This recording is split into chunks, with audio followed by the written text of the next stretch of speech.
warahmatullahi wabarakatuh. Waalaikumsalam. Perkenalkan, nama saya Rianto. Saya adalah calon guru penggerak angkatan 8 dari Kabupaten Siak dari SMA Saintoh Islamic Center. Baiklah, pada kesempatan ini saya akan melakukan demonstrasi kontekstual ya berkaitan dengan modul titik 1, yaitu tentang pengambilan keputusan sesuai dengan nilai-nilai kebajikan. Nah, bersama saya pada hari ini sudah bergabung dengan Ustaz Toto Prasetyo. Pak, Ya, alhamdulillah. Toto adalah kepala sekolah di SMA atau pimpinan ya di SMA Saintoh Islamic Center. Dan sekarang saya akan melakukan wawancara atau berbincang-bincang dengan Ustaz Toto tentang bagaimana cara beliau mengambil sebuah keputusan terkait dengan dilema ya, terutama dilema itu. Baik, Ustaz, kita mulai wawancara kita pada sore hari ini. Baik, Pak. Baik, Ustaz Toto kan sebenarnya sudah lama yang menjadi pimpinan di sekolah ini, itu sudah banyak masalah-masalah dan juga mungkin sudah banyak nih cara-cara pengambilan keputusan, atau mungkin Ustaz juga sudah merasakan nih dilema ya, bagaimana pengambilan keputusan yang mungkin nanti atau yang sudah diambil nih oleh Ustaz Toto nih, merasakan apa persoalan yang ada. Nah, mungkin untuk yang pertama nih Ustaz ya, selama ini bagaimana Ustaz dapat mengidentifikasi kasus-kasus yang merupakan dilema etika atau kejujuran moral? Bismillahirrahmanirrahim. Assalamualaikum warahmatullahi wabarakatuh. Waalaikumsalam warahmatullahi wabarakatuh. Dalam mengidentifikasi beberapa kasus-kasus dilema etika ini memang menjadi problem yang terkadang kita agak sulit untuk menentukan, karena kedua-duanya ada menilai nilai kebaikan di dalam dilema etika ini. Nah, biasanya ketika kita mengidentifikasi, cara kita mengidentifikasi daripada dilema etika apabila kedua-duanya ini memang sama-sama penting dan juga sama-sama baik. Jadi ketika ini memiliki prioritas ataupun memiliki bobot kepentingan dan juga kebaikan, nah disitulah letak dilema etika itu. Biasanya begitu.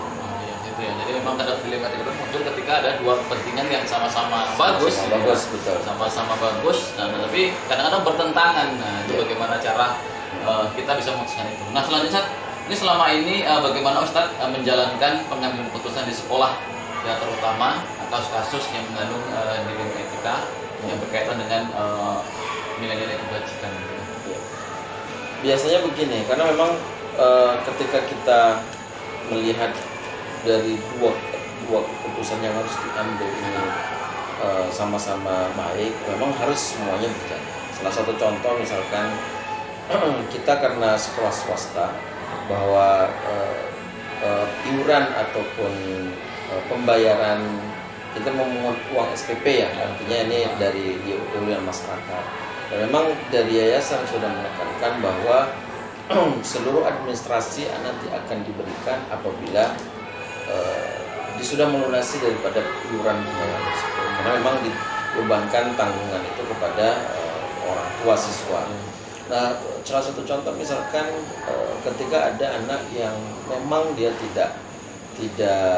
belum menyelesaikan pembiayaan administrasi, yayasan memberikan amaran bahwa yang belum menyelesaikan administrasi, maka beberapa layanan, contoh misalkan ijazah ini kita tahan. Di satu sisi bahwa tentu anak ingin kuliah, ingin melanjutkan ke jenjang yang lebih tinggi. Kalau seandainya kita tahan, maka kita zalim kepada anak-anak tersebut, dan ini tidak perkara yang tidak mungkin. Tentu ini harus, di sisi lain kita juga mentaati pimpinan atasan kita sebagai yayasan. Dan ini sangat dilema. Betul, dilema ya. Betul. Memang ada dua dilema, ada dua kepentingan. Yang pertama, ini anak ingin melanjutkan kuliah harus pakai ijazah. Iya, betul. Sementara mereka anak ini belum melunasi SPP. Kalau aturannya yayasan kita harus tahan nih SPP-nya karena belum melunasi administrasi. Nah, selanjutnya Ustaz, nah langkah-langkah atau prosedur seperti apa yang biasa Ustaz lakukan nih kalau menghadapi seperti ini? Ya, biasanya kita harus melakukan pendekatan kedua pihak. Pihak pertama tentu berkenaan dengan orang tua siswa yang memang kapan kira-kira bisa melunasinya, atau mungkin ini mendesak atau tidak gitu. Kalau ini memang betul-betul mendesak, maka kita buat komitmen. Artinya orang tua biasanya paham dia bahwa dia bukan tidak mau melunasi, tapi diberikan tenggang waktu. Nah, tenggang waktu seperti ini yang harus dikomunikasikan. Ini tidak bisa kita mengambil satu pihak. Setelah kita komunikasikan dengan orang tua, kira-kira orang tua kapan dia akan bisa melunasinya, ataupun ini ijazahnya harus mendesak, maka kita buat kesepakatan. Setelah kita buat kesepakatan, kita akan komunikasikan lagi dengan yayasan. Wah, artinya kita tidak menyalahi dalam prosedur, kita berikan ini contoh misalkan ijazah ini, tapi dengan catatan mereka nanti akan melunasinya pada waktu yang sudah ditentukan. Jadi semua kedua belah pihaknya akan win-win solution. Solution ya, betul ya, betul ya. Jadi tidak ada yang dirugikan, kita di secara institusi lembaga tidak dirugikan, anak juga akan terlayani. Seperti itulah mungkin sebetulnya. Seperti itulah. Memang jadi bagaimana buat kesepakatan nih antara orang tua dengan sekolah ya, supaya nanti gimana nanti tetap bisa melanjutkan, juga nanti bagaimana pembayarannya nih. Iya, kesepakatan pembayaran maksudnya ya. Nah, mungkin soalnya Ustaz, apa sih tantangan yang selama ini Ustaz hadapi di dalam mengambil keputusan ini? Contoh yang tadi itu. Iya. Ya, biasanya tantangan ini keluar dari kesepakatan. Contoh misalkan betul. Orang tua sepakat bahwa nanti bulan depan 3 bulan lagi akan diberikan, tapi jatuh tempo terkadang tidak ada kabar. Iya, itu. Tidak ada kabar. Ini memang menjadi sebuah tantangan, dan otomatis dari pihak yayasan tentu akan menanyakan ke kita. Iya, betul. Ini sudah tanggal sekian sesuai dengan kesepakatan janji, kenapa tidak dilunasi, atau dalam tanda kutip kenapa ini kok belum selesai administrasinya. Ini yang seringkali terjadi, tantangan yang harus kita hadapi dalam salah satu contoh kasus ini. Ya mungkin ini tantangan juga menjadi pembelajaran saat nanti. Betul. Bagaimana selanjutnya, apakah cara seperti itu tadi apakah efektif atau tidak gitu ya. Jadi selanjutnya menjadi pembelajaran. Nah, ini selanjutnya kan apakah Ustaz punya jadwal tertentu nih untuk menyelesaikan satu kasus, atau misalnya ada kasus langsung selesaikan, atau mungkin menunggu jadwal lah kapan tenang, kapan bisa selesaikan begitu? Biasanya tergantung ininya ya, kalau misalkan ini butuh mendesak, maka on spot kita langsung gerak, langsung kita selesaikan. Tapi di beberapa kasus, contoh misalkan berkenaan dengan pelanggaran, contoh misalkan anak membawa handphone, ini kan melakukan pelanggaran. Memang bukan berarti kita tidak membolehkan membawa handphone, tetapi ada batasan-batasannya. Ini biasanya kalau beberapa kasus yang memang harus dijadwalkan, maka kita jadwalkan. Tapi kalau dia sifatnya mendesak, urgent yang memang harus segera diselesaikan, maka segera kita selesaikan. Tidak menunggu jadwal dulu baru kita selesaikan. Jadi intinya tergantung kondisi dan juga kondisi masalahnya seperti apa ya. Mas Ustaz, nah mungkin ada nggak faktor-faktor atau seseorang ya yang selama ini mempermudah Ustaz untuk mengambil keputusan, atau ada faktor-faktor apa? Mungkin ada orang yang membantu. Biasanya yang pertama, faktor yang paling sangat membantu adalah untuk komunikasi. Nah, komunikasi ini tentu ya banyak pihak yang bisa membantu. Salah satu contoh kalau kita ambil dari kasus ijazah tadi, tentu yang sangat membantu tentu wali kelas. Wali kelas karena mereka yang mengetahui data si anak, kemudian dari BK terkait seperti apa, apakah ini memang dari keluarga yang memang sulit atau seperti apa. Ini kan tentu dari psikologis dan juga latar belakang ini kita juga harus tahu. Jadi ini sangat terbantu dengan adanya kerjasama semua saling membantu. Jadi di sini memang wali kelas yang pertama, karena mereka yang mungkin lebih dekat dengan orang tua, lebih dekat, lebih terkoneksi gitu. Jadi informasi ataupun komunikasi itu mungkin lebih mudah dari wali kelas ya. Mungkin ini terakhir Ustaz. Dari semua yang saya sampaikan tadi, apa pembelajaran yang bisa Ustaz petik atau Ustaz ambil dari berkaitan dengan pengambilan keputusan atau yang berkaitan dengan dilema etika? Berkenaan dengan dilema etika ini memang adalah sebuah pembelajaran, dan juga memang harus mengedepankan sisi kebaikan. karena apapun ceritanya kita sebagai umat Islam juga orang yang beragama itu harus mengedepankan sisi kemanusiaan. Memang ada aturan, ada aturan yang saklek yang harus kita patuhi. Tapi di sisi lain juga ada nilai-nilai kemanusiaan yang harus juga kita bantu dan patuhi. Dan itu harus disinkronkan, bisa dimatchingkan. Jadi ketika dihadapkan dengan perkara-perkara dilema, yang menjadi tolak ukurnya adalah nurani. Gitu. Jadi tidak mesti aturan itu saklek, tapi semuanya masih bisa dikomunikasikan, dan semuanya itu tadi adalah win-win solution. Jadi harus semuanya menjadi saling menguntungkan, tidak ada yang dirugikan. Mungkin itulah yang bisa disebutkan. Baik, terima kasih Ustaz, waktunya sangat luar biasa ini ya, tentang pengalaman Ustaz dalam hal dilema etika dalam berkaitan dengan hal pengambilan keputusan. Tentu ini memang itu sebuah pembelajaran nih bagi kita semuanya ya. Pasti kita hidup ini pasti ada dilema. Ada dilema, ada kadang-kadang dua hal yang sama-sama penting tetapi kadang harus kita putuskan. Nah, ini bagaimana nih solusi. Jadi mungkin tadi win-win solution tadi, mungkin pembelajaran kita ambil adalah nurani ya, bahwa keputusan itu harus kita dasarkan kepada nurani. Mungkin tegas, terukur, tegas terukur seperti itu. Baik, terima kasih atas waktunya. Mudah-mudahan ini bisa menjadi hal yang baik ini, terutama untuk saya juga, bisa menjadi pembelajaran buat saya pribadi, bagaimana nanti bisa mengambil keputusan pada hal yang berkaitan dengan negeri. Ya. Oke, Pak. Terima kasih.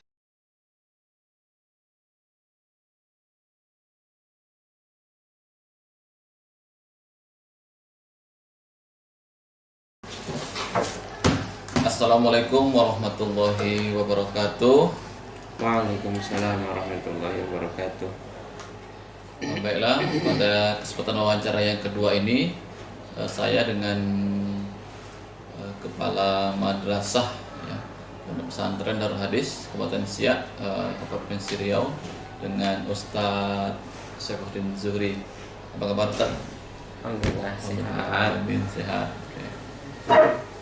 Baik, Mas Zuri, mungkin di sini kami ini dari CGP Angkatan 8 Kabupaten Siak akan melakukan wawancara ya berkaitan dengan kepemimpinan, yaitu pengambilan keputusan berbasis kebajikan, nilai-nilai kebajikan. Saya tahu mungkin di sini Ustaz Zuri sudah lama ya menjadi kepala madrasah.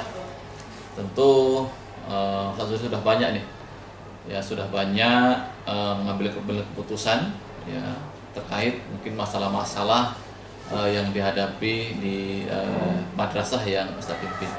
Ya. Mungkin untuk pertanyaan pertama nih Ustaz, ya selama ini ya bagaimana nih Ustaz mengidentifikasi ya, kasus-kasus ini yang merupakan dilema etika atau bujukan moral. Bismillahirrahmanirrahim. Assalamualaikum warahmatullahi wabarakatuh. Waalaikumsalam warahmatullahi wabarakatuh. Baik, nama saya Syaifuddin Zuhri, Kepala Madrasah Pondok Pesantren Salafiyah Darul Hadis Kabupaten Siak. Langsung saja berkenaan dengan pertanyaan tadi. Di madrasah kami ketika ada dilema etika atau masalah ya, terjadi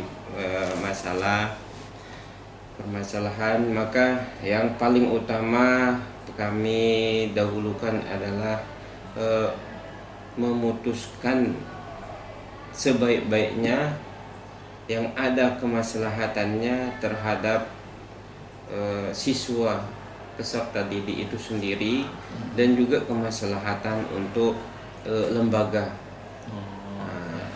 Jadi terlebih dahulu kami akan mengelompokkan dulu, membuat peraturan-peraturan terlebih dahulu, kemudian juga membuat kesepakatan dengan peserta didik, antara guru dengan peserta didik, antara pimpinan atau kepala madrasah dengan guru, kepala madrasah dengan peserta didik. Kesepakatan itu ada yang bersifat kesepakatan itu ringan, sedang, dan berat, dan konsekuensi daripada kesepakatan itu tentu nanti kita akan kualifikasikan mana yang tergolong ini adalah konsekuensi yang ringan, yang sedang, dan konsekuensi yang berat. Oh, jadi selama ini mungkin Ustadz membuat konsekuensi ya berkaitan dengan nanti bagaimana cara pengambilan keputusannya. Iya. Ya, oke, baik. Nah, selanjutnya Ustadz, selama ini bagaimana Ustadz menjalankan ya pengambilan keputusan di madrasah Ustadz gitu kan, terutama untuk kasus-kasus yang mana ada dua kepentingan nih ya, dua kepentingan yang sama-sama benar atau sama-sama mengandung nilai kebajikan. Ketika kami menghadapi satu permasalahan atau kasus, misalkan peristiwa yang berkenaan dengan kesepakatan tersebut, maka kami selalu mengambil keputusan yang terbaik, yang ada manfaatnya terhadap peserta didik, dan juga penegakan peraturan atau disiplin terhadap lembaga kami atau madrasah yang ada. Maka kalau ada dua kemaslahatan yang ada, maka kami akan memutuskan kemaslahatan yang lebih besar kemaslahatannya. Ya, akan memutuskan masalah ini diputuskan dan memiliki kemaslahatan yang lebih banyak. Mana yang lebih banyak, mana yang lebih bermanfaat untuk baik peserta didik maupun untuk penegakan disiplin madrasah.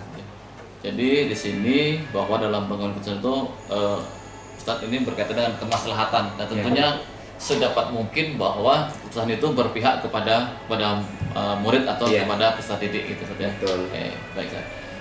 Nah, Ustadz nih, langkah-langkah atau prosedur seperti apa nih yang biasa Ustadz lakukan di dalam hal pengambilan keputusan? Ya. Pertama-tama kami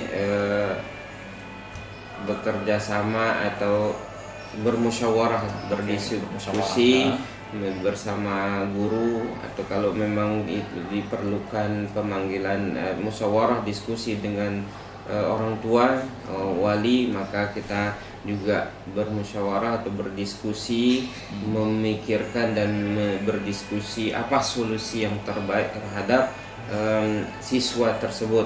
Maka kerjasama antara pimpinan kepala madrasah, kemudian guru, kesiswaan, kemudian juga dengan orang tua untuk memberikan yang terbaik untuk siswa atau peserta didik. Oke, jadi di sini bahwa dalam pengambilan keputusan ini saya tidak sendiri ya, Tidak bahwa sendiri, di sini pasti melibatkan berbagai pihak dengan mengangkat pasti musyawarah, pasti menggunakan musyawarah dari berbagai pihak seperti itu. Nah, selanjutnya hal apa yang selama ini sangat efektif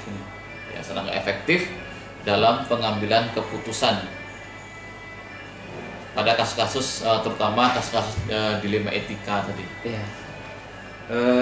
Ketika memutuskan satu permasalahan, satu solusi bagi satu masalah dengan cara musyawarah, kemudian dengan cara keputusan yang bijaksana, maka ini tentu sangat efektif dan sangat bermanfaat untuk kemaslahatan daripada siswa tersebut, sehingga ketika ada keputusan tersebut, siswa atau peserta didik ini tidak merasa dirugikan. Dan tapi juga konsekuensi dari kesepakatan yang mereka langgar atau konsekuensi yang akan mereka akan laksanakan, dan konsekuensi tersebut tidak memberatkan dan tidak merugikan, justru memberikan manfaat bagi dirinya, baik secara kesan positifnya dalam pengaruh efektif moralnya, maupun semangat, spirit, motivasi dia belajar ketika dia diberikan satu keputusan terhadap permasalahannya. Oh gitu ya. Mungkin jadi bisa saya anggap bahwa keputusan itu bisa meminimalisir yang merugikan siswa gitu. Jadi keputusan itu yang diambil itu bisa hal-hal yang bisa membangun, ya bisa bangun ataupun menyadarkan atau meningkat motivasi anak nih dari keputusan itu, supaya anak itu bisa menjadi lebih baik ke depannya itu. Nah, terus Ustaz, tantangan nih. Tentu dalam setiap pengambilan keputusan itu pasti ada tantangan. Mungkin selama ini yang Ustaz rasakan nih dalam memutuskan suatu perkara itu apa tantangan? Terkadang tantangan semua ada tantangan ya, ada tantangan tersendiri, yaitu ketika dalam satu musyawarah atau diskusi untuk menentukan keputusan yang kami putuskan, kemudian oleh siswa didik itu tidak melaksanakannya dengan baik, ini satu tantangan. Maka apa yang harus kami putuskan kembali? Maka kami kan kembali untuk berdiskusi kembali untuk mencari jalan yang lain lagi, dengan metode yang lebih efektif lagi. Nah ini salah satu tantangannya. Maka tentu kita akan memberikan pelatihan tarbiyah yang terbaik untuk siswa tersebut. Ya emang kadang-kadang selama ini dalam pengambilan itu kita sudah bermusyawarah dan sepakati, dan mungkin di pihak siswa ini melanggar, tidak menyepakati dari kesepakatan awal gitu ya. Sehingga nanti harus ini ambil keputusan yang baru lagi nih berarti kan, untuk melanjutkan atau merubah dari keputusan awal tadi yang tidak dijalankan oleh siswa ya. Mungkin dalam hal ya pengambilan keputusan ini, apakah ada jadwal tertentu ya, atau bagaimana biasanya? Ya. Tergantung kepada kualitas dari permasalahan tersebut. Sekiranya permasalahan tersebut itu butuh untuk diselesaikan di tempat, maka kita akan selesaikan. Atau sekiranya permasalahan tersebut butuh untuk didiskusikan, musyawarah dengan beberapa pihak, dengan orang tua atau guru, melibatkan guru-guru yang lain, maka kita biasanya membuat jadwal schedule untuk menentukan kapan kita mengadakan pertemuan, kapan kita diskusi, kapan kita bermusyawarah untuk membicarakan permasalahan ini. Jadi tergantung dari prioritas atau tingkat tingkat masalah ini urgen atau mungkin kurang terlalu urgen untuk segera diselesaikannya. Jadi tergantung nih, tidak ada jadwal khusus harus setiap minggu saya menyelesaikan gitu ya, tidak ada, tergantung masalahnya apa, bisa langsung putuskan on the spot, selesaikan gitu ya, seperti itu. Nah mungkin ini terakhir Tad, ya mungkin dua terakhir itu ya. Nah selama ini ada nggak seseorang ya atau faktor-faktor nih yang mempermudah atau membantu Ustadz nih dalam hal pengambilan keputusan? Ya. Yang pertama yang membuat kami merasa mudah dan juga efektif dalam mengambil keputusan itu adalah peraturan yang kami sudah buat dan tertulis, dan kesepakatan yang sudah tertulis dan sudah disepakati oleh semua pihak. Ya. Kemudian yang kedua adalah tentu kami sebagai kepala madrasah, ada atasan kami yaitu yayasan, dan juga ada tokoh masyarakat yang juga libatkan. Maka kami konsultasi kepada ketua yayasan dan pengurus yayasan dan juga tokoh bagaimana permasalahan ini, solusi daripada permasalahan ini, maka orang-orang inilah juga yang sangat memberikan kemudahan efektif dalam mengambil keputusan. Ya, oke. Jadi tadi saya sebutkan yang pertama itu adalah peraturan. Ya. Nah, yang kedua itu lembaga atau orang-orang ya yang ada di tingkat lebih tinggi ya, kalau kita misalkan kepala yayasan atau mungkin masyarakat nih tentu dilibatkan di dalam hal pengambilan keputusan. Nah ini Transat, mungkin dari semua hal yang tadi sudah disampaikan nih, pembelajaran apa yang bisa Ustadz ambil nih dari pengambilan keputusan yang selama ini mungkin sudah Ustadz buat gitu? Selama saya jadi kepala madrasah Pondok Pesantren Salafiyah Darul Hadis Sultan Yahya, banyak permasalahan yang kami hadapi, dan luar biasa ini memberikan ilmu dan pengalaman yang luas bagi kami. Di antaranya adalah bagaimana kami sebagai pimpinan atau kepala madrasah harus terus belajar menjadi orang yang bijak, menjadi orang yang adil dalam mengambil keputusan, dan juga tidak mendahulukan kepentingan pribadi. Jadi kami bagaimana kita juga bisa, pelajaran yang bisa diambil juga adalah bagaimana kita juga bisa bekerja sama dengan orang lain dalam memutuskan suatu permasalahan. Oke, jadi itu tadi mungkin ya pembelajaran yang selama ini saya bisa ambil ya, bahwa bijaksana dan adil memang agak sulit mengambil keputusan itu, apalagi ini keputusan yang mungkin menyangkut orang banyak, terutama juga menyangkut berkaitan dengan siswa kita. Oke, terima kasih Ustaz. Mungkin ini wawancara kita pada siang hari ini. Mohon maaf. Terima kasih ini sudah meluangkan waktunya, dan mudah-mudahan dari yang tadi saya sampaikan ini juga bisa menjadi pembelajaran nih buat saya bagaimana tentang cara ya pengambilan keputusan.